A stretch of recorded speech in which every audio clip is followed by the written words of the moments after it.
Very good morning dear aspirants, welcome to Byju's government exams prep channel. इस video में हम चर्चा करेंगे उन सारे महत्वपूर्ण घटनाओं को जो 30 नवंबर को घटित हुई थी। अभी जो टॉपिक्स हम डिस्कस करने जा रहे हैं वो सारे टॉपिक्स आपके गवर्नमेंट एग्जाम्स के लिए लाभदायक होंगे। डिस्कशन के बाद हम प्रैक्टिस क्वेश्चंस भी डिस्कस करेंगे ताकि आप एग्जाम्स में सारे क्वेश्चंस कॉन्फिडेंस के साथ अटेम्प्ट कर पाए। तो चलिए शुरू करते हैं आज का discussion, beginning with the birth of famous American writer Mark Twain. Samuel Langhorne Clemens was born on 30th of November 1835 in Florida in United States of America. इनका पेन नेम था Mark Twain. He also used various other pen names such as Josh and Thomas Jefferson Snodgrass before finalizing on Mark Twain.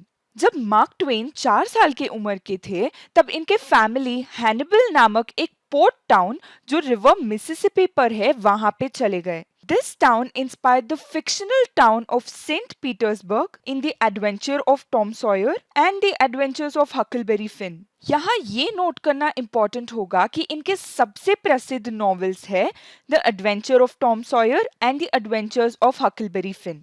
Also remember that The Adventure of Huckleberry Finn is often called as the Great American Novel. Mark Twain helped to create and popularize a distinctive American literature that was built on American themes and language. इनको United states के greatest humourist या हास्यवादी माना जाता है। William Faulkner जो खुद एक Nobel laureate है, इनके राय से mark Twain is the father of American literature, अर्थात अमेरिकी साहित्य के पिता। यहाँ पे मार्क ट्वेन ने भारत पर जो उदाहरण किया था वो बताना उचित होगा। On India, Mark Twain said, India is the cradle of human race, the birthplace of human speech, the mother of history, and the grandmother of legend, and the great-grandmother of tradition. इन्होंने भारत को मानव जाति का पालना, मानव भाषण का जन्म स्थान, इतिहास की जननी, दिव्य चरित्र की दादी और परंपरा की परदादी ऐसे वर्णित किया। अगला महत्वपूर्ण घटना जो हमारे गवर्नमेंट एग्जाम्स के दृष्टिकोण से सिग्निफिकेंट है वो है the birth of famous Indian physicist J C Bose यानी कि जगदीश चंद्र बोस। जेसी बोस का जन्म हुआ था 30 नवंबर 1858 में Munshiganj, Bengal presidency in British India. J C Bose invented the mercury coherer. तो ये मर्क्यूरी कोहेरर क्या है? It is a radio wave receiver that was used by Marconi to build an operational two-way radio. He also contributed significantly to the development of remote wireless signaling. J.C. Bose also discovered the millimeter-length electromagnetic waves. He also worked on plant response to stress and stimulus. उन्होंने पौधों पर seasonal effect अर्थात मौसमी प्रभाव और पौधों पर chemical inhibitors और तापमान के प्रभाव पे भी शोध किया। 23 नवंबर 1937 में इनकी मृत्यु हो गई। हमने इनके बारे में 23 नवंबर का this day in history video में विस्तृत रूप में डिस्कशन किया है। अगर आपने वो लेक्चर मिस किया है तो आप इस चैनल के this day in history November playlist में जाके 23 नवंबर का लेक्चर सुन सकते हैं। अगला इंपॉर्टेंट इवेंट जो 30 नवंबर को घटित हुआ था वो है the first ever international football match. In the year 1872, association football match was officially recognized by FIFA as the first ever international football match. याद रखिएगा कि ये मैच स्कॉटलैंड और इंग्लैंड के बीच में हुआ था। And this match took place at Hamilton Crescent in Glasgow. Association football, जिसको आमतौर पर फुटबॉल या सॉकर के नाम से जाना जाता है, it is a team sport played between two teams of 11 players each. इसे दुनिया का सबसे लोकप्रिय खेल भी माना जाता है। Football is played in accordance with a set of rules known as the law of the game, originally codified in England by the Football Association. अब फुटबॉल की बात हो रही है तो फीफा के बारे में भी जानना अनिवार्य होगा। FIFA is a non-profit organization which describes itself as an international governing body of association football or soccer. ये फुटबॉल के सर्वोच्च शासी निकाय है। It is the highest governing body of football.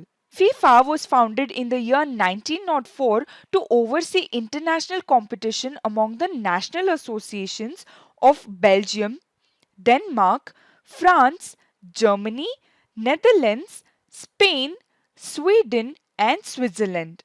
FIFA is headquartered in Zurich in Switzerland. Its membership now comprises of 211 national associations.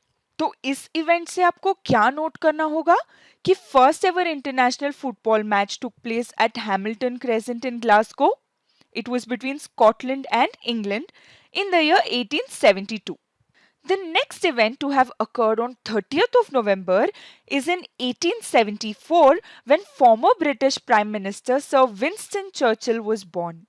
Sir Winston Leonard Spencer Churchill was a British statesman, army officer and a writer. He was the Prime Minister of United Kingdom from 1940 to 1945 and again from 1951 to 1955. द्वितीय विश्व युद्ध के समय ये England के प्रधानमंत्री थे.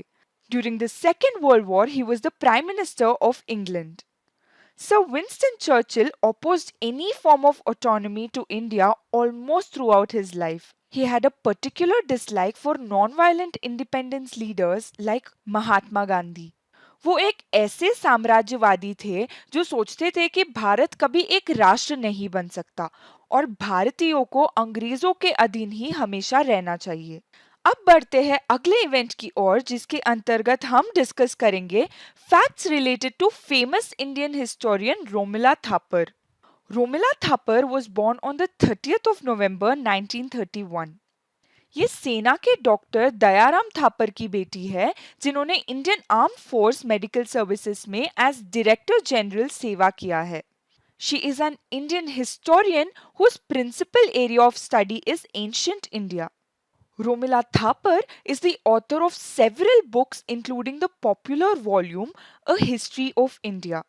Her other famous works are Asoka and the Decline of Mauryas, Ancient Indian Social History, Early India, From the Origins to AD 1300. 1992 में और फिर 2005 में उन्हें पद्म भूषण से सम्मानित किया गया, लेकिन उन्होंने अपने काम के लिए केवल एकेडमिक अवार्ड स्वीकार करने के अपने फैसले का हवाला देते हुए हर बार इस अवार्ड को मना कर दिया. आगे बढ़ते हैं अगले इवेंट की ओर. 30th नवंबर 2000 को लंदन में आयोजित मिस वर्ल्ड पेजेंट प्रतियोगिता में 18 साल की उम्र में प्रियंका चोपड़ा मिस वर्ल्ड बनी. It was the 50th edition of Miss World pageant. It had 95 contestants, the highest number of Miss World participants at that time. She was crowned by her predecessor Yukta Mukhe, who was also from India. तो इस बात से हमको ये समझ आता है कि India won the Miss World title for 2 consecutive years.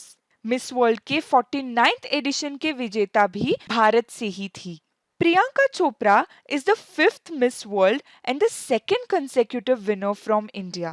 उनसे प्रतियोगिता में पूछा गया था कि वो किस महिला को दुनिया के सबसे सफल महिला मानती है और उन्होंने मदर तेरेसा को सबसे सफल महिला बताया था. Also, it is important to note that in the same year, that is in the year 2000, Lara Datta was crowned Miss Universe. This marked the most recent time that any country had held the two most prestigious beauty pageants, that is Miss Universe and Miss World, in a single year. Similarly, साल 1994 में Aishwarya Rai won the Miss World title and Sushmita Sen won the Miss Universe title. अगला event जो आज के दिन घटित हुआ था वो है in the year 2012, Inder Kumar Gujral, who was the 12th Prime Minister of India, passed away. I.K. Gujral was born on 4th of December 1919 in Jhelum in Punjab, which is in present-day Pakistan. His parents, Avtar Narayan and Pushpa Gujral, had both participated in the freedom struggle. इन्होंने 1942 में quit India movement में participate किया था जिसके कारण इनको arrest किया गया था. इसके पहले 1931 में 11 वर्ष के आयु में इनको झेलम में एक चिल्ड्रंस मूवमेंट का आयोजन करने के कारण से अरेस्ट किया गया था. From the year 1967 to 1976, he held various ministerial positions. From the year 1976 to 1980, he was appointed the ambassador of India to USSR. When he was the External Affairs Minister under H.D. Deve Gowda in the year 1996, he started formulating his foreign affairs policy, which came to be called as the Gujral Doctrine. तो ये Gujral doctrine क्या है? The foreign affairs policy in Gujral Doctrine sought to restore good relations between India and her immediate neighbors based on trust. जब ये भारत के 12वें प्रधानमंत्री बने, प्रधानमंत्री के रूप में उन्होंने गुजराल सिद्धांत को और विकसित किया. His autobiography is titled I.K. Gujral, Matters of Discretion and Autobiography. 30 नवंबर 2012 में इनकी मृत्यु हो गई. तो चलिए अब डिस्कस करते हैं आज के प्रैक्टिस क्वेश्चंस. ये सारे क्वेश्चंस मल्टीपल चॉइस क्वेश्चंस के रूप में होंगे. आपका प्रिपरेशन टेस्ट करने के लिए आप इन सारे प्रश्नों का जवाब कमेंट सेक्शंस में लिख सकते हैं. Question number 1. Which author described India as the cradle of human race, birthplace of human speech, the mother of history, the grandmother of legend, and the great grandmother of tradition? Is it option A, Oliver Twist, option B, Charles Dickens, option C, William Faulkner, या option D, Mark Twain? Question number 2. FIFA का मुख्यालय यानी कि headquarters कहाँ स्थित है? Is it Zurich in Switzerland? Option B, Geneva in Switzerland, option C, Hague, Netherlands, या option D, Manchester, England? Question number 3. The first ever international football match took place between which of these two teams? Option A, England and Scotland, option B, England and Germany, option C, Argentina and England, या option D, Germany and Scotland? आगे बढ़ते हैं fourth question की ओर. Who was the Prime Minister of the United Kingdom during the Second World War? Option A, Winston Churchill, option B, Clement Richard Attlee, option C, Robert Anthony Eden, या option D, Harold Macmillan? Question number 5. In which year did India hold both Miss World and Miss Universe beauty pageant titles in a single year? Is it option A, 1993, option B, 1997, option C, 1999, या option D, 2000? With this we've come to the end of today's discussion. मैं उम्मीद करती हूँ कि ये discussion आपको पसंद आया हो. If you do like this session, इस वीडियो को लाइक करें और अपने फेलो एस्पिरेंट्स के साथ शेयर करें. कल फिर से मुलाकात होगी with more important facts for your government exams. Thank you for watching.